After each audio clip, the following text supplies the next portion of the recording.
Hello, welcome everybody to today's book review. It has been like 3.5 months since I've filmed one of these, and today we got something a little bit different. So far, we have reviewed mostly books either that are Pentecostal of some kind or have to do with healing or deliverance. Today, we have Church History in Plain Language by Dr. Bruce Shelly. So, I read this book and one other book on church history, which we're going to be reviewing in a future video.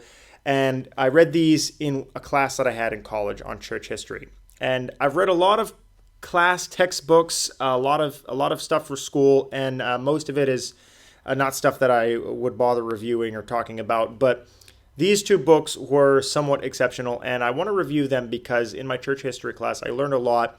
And over the past year, I have had a growing appreciation of the importance of knowing church history.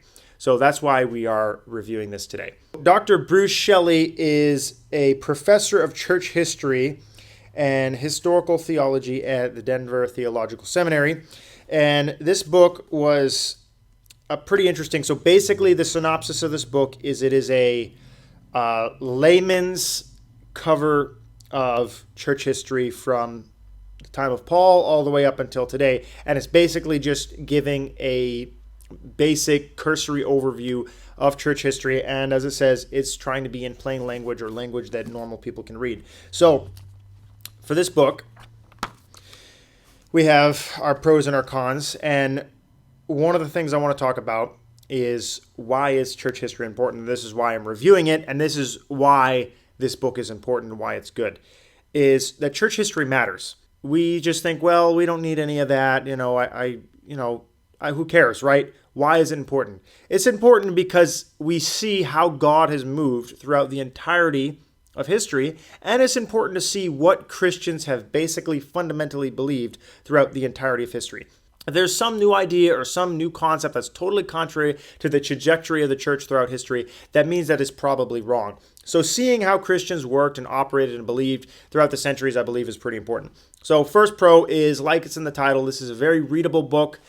Many of the textbooks I've read in college have been a difficult, stuffy, scholastic language, and this, for the most part, was written for a layperson, and it can be read, and it's very readable. You don't have to be a collegiate student to be able to read a book like this, so it's really good for any lay Christian.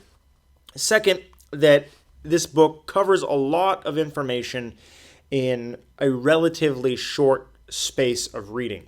So it doesn't go super detailed into all these different aspects, but it's able to cover century after century, moving from major transitions across the history of the church. So it moves fairly quickly. It's a quick, fast-paced book. It's not this kind of long drudgery, right? And finally, the book seems to be coming from a pretty non-sectarian point of view. There isn't like a certain stint where Shelly seems to be advocating for a certain denomination or theology, but he seems to be pretty much examining the history of the church from a bird's eye view without taking any bias, and I appreciate that. So does it have any cons? A little bit. I will say that as I read it, I was disappointed that it didn't cover any of the moves of power or charismatic gifts that happened throughout the centuries. And I was able to notice that because you may know that I've been doing research on a book that I plan on writing on the history of exorcism. And I've uncovered a lot of very fascinating information about God moving in power through deliverance, healing, tongues, and incredible miracles throughout the entire history of the church. And it was pretty prevalent at certain points in history. So reading this book and the other textbook, I was surprised to find that pretty much none of it was covered, and it was coming from almost a cessationalist point of view. This author definitely didn't seem to espouse that in his writing at all, but it was written as if none of this was happening or the author didn't know about it, so that was a little bit disappointing. Overall, I rate the book an 8 out of 10.